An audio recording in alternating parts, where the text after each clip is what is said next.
Vous avez déjà entendu parler des Templiers, ou pauvres chevaliers du Christ, et du Temple de Salomon, mais quelles sont leurs origines, leur histoire et leurs secrets? Au début du XIe siècle, animés par une démarche religieuse, des milliers de chrétiens partent à la reconquête des lieux saints. Les chrétiens d'Occident vont en pèlerinage en Orient, là où le Christ a vécu, là où il est mort, le lieu originel de la chrétienté. Dans un premier temps, les Arabes laissent les chrétiens circuler librement, mais les Turcs seldjoukides, arrivés en 1078 à Jérusalem, ne l'entendent pas de cette façon et leur barrent la route. Ils pillent et commettent des actes de barbarie à l'encontre des chrétiens d'Occident. À l'appel du pape Urbain II en 1095, la première croisade fut lancée avec à sa tête Godefroy de Bouillon afin de protéger les chrétiens en Orient. Après la prise de Jérusalem par les croisés en 1099, Godefroy de Bouillon se voit offrir le titre de roi de Jérusalem. Mais il refuse et à sa mort, 5 ans plus tard, c'est son frère Baudouin de Boulogne qui prend le titre de roi de Jérusalem sous le nom de Baudouin Ier. La ville sainte est devenue un lieu de pèlerinage très convoité.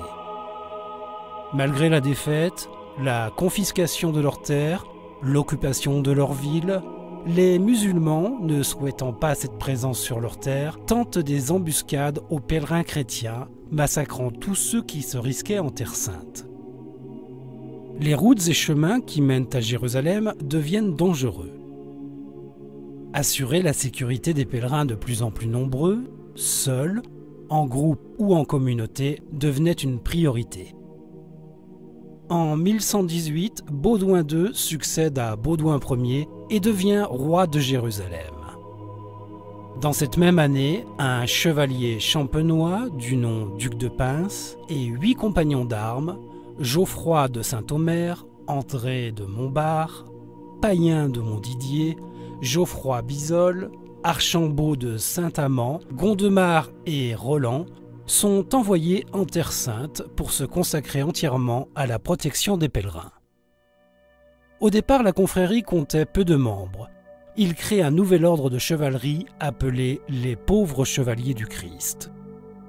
Ils font vœu de chasteté, de pauvreté, d'obéissance et de foi en la Sainte Église. Baudouin II, roi de Jérusalem, les accueille et met à leur disposition un bâtiment proche des ruines du temple de Salomon, la mosquée d'Al-Aqsa.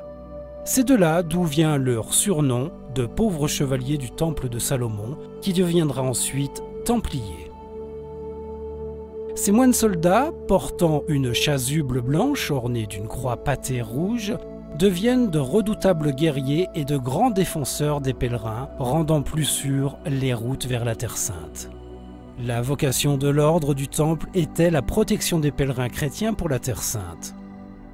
Ce pèlerinage comptait parmi les 3 plus importants de la chrétienté du Moyen Âge. Il durait plusieurs années et les pèlerins devaient parcourir près de 12 000 km aller-retour à pied, ainsi qu'en bateau par la traversée de la mer Méditerranée. Les convois partaient 2 fois par an, au printemps et en automne. Généralement, les pèlerins étaient débarqués à Acre, appelé aussi Saint-Jean d'Acre, puis devaient se rendre à pied sur les lieux saints. En tant que gens d'armes, ils sécurisaient les routes, en particulier celle de Jaffa à Jérusalem et celle de Jérusalem au Jourdain. Ils avaient également la garde de certains lieux saints, Bethléem, Nazareth, le mont des Oliviers, la vallée de Josaphat, le Jourdain, la colline du Calvaire et le Saint-Sépulcre à Jérusalem.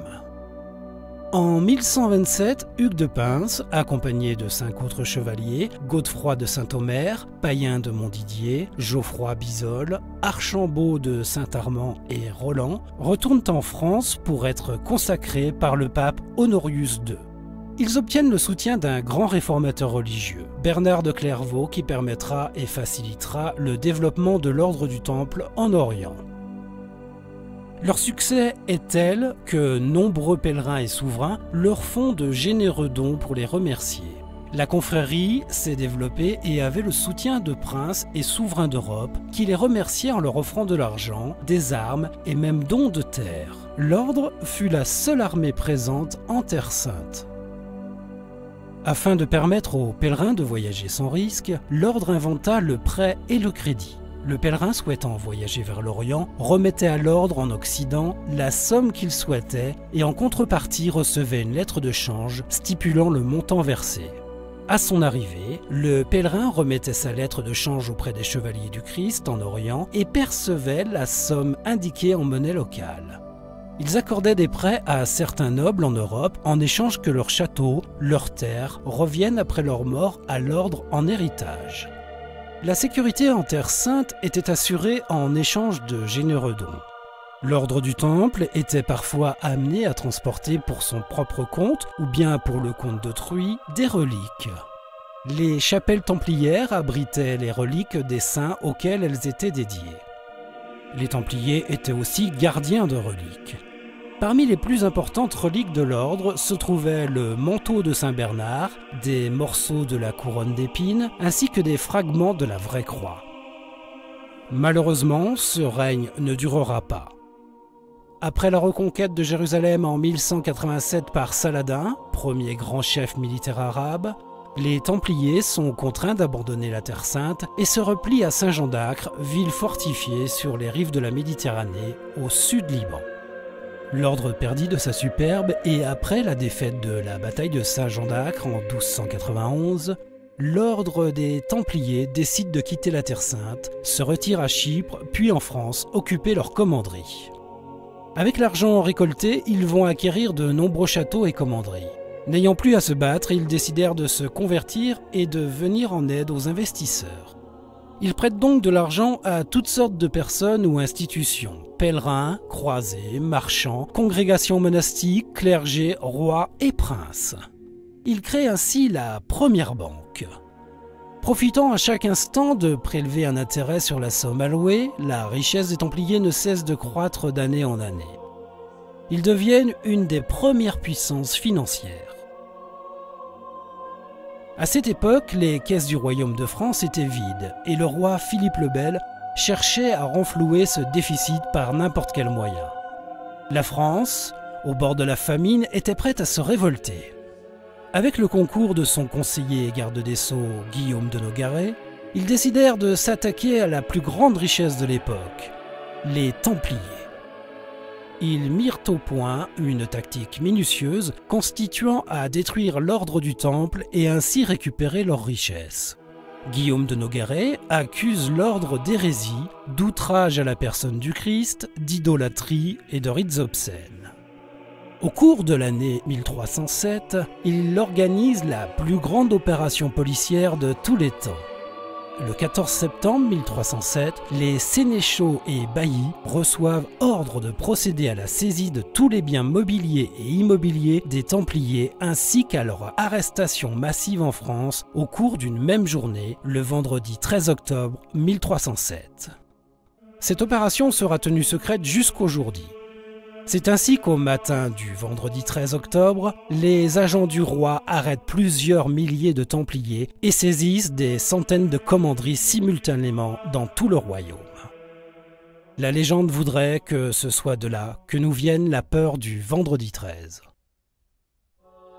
Mais malgré l'acharnement et les tortures affligées aux Templiers par les inquisiteurs dominicains, Philippe le Bel ne trouva pas d'argent dans les commanderies, ni même au sein du Temple de Paris.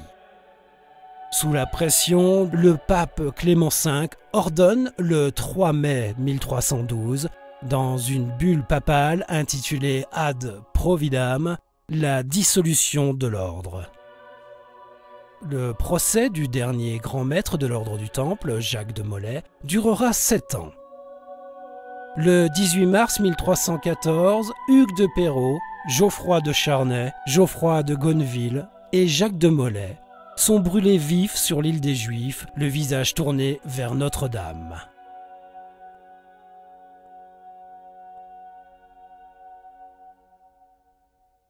L'histoire de l'ordre du Temple s'arrête là, ou devrait s'arrêter là, Mais malgré tout, la légende des Templiers est née ce jour-là.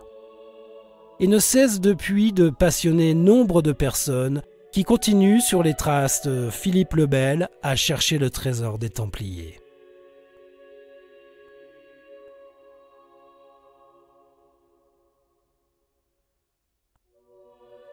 Pour d'autres, en quête de vérité, aussi passionnés, ils cherchent un trésor plus ésotérique que financier.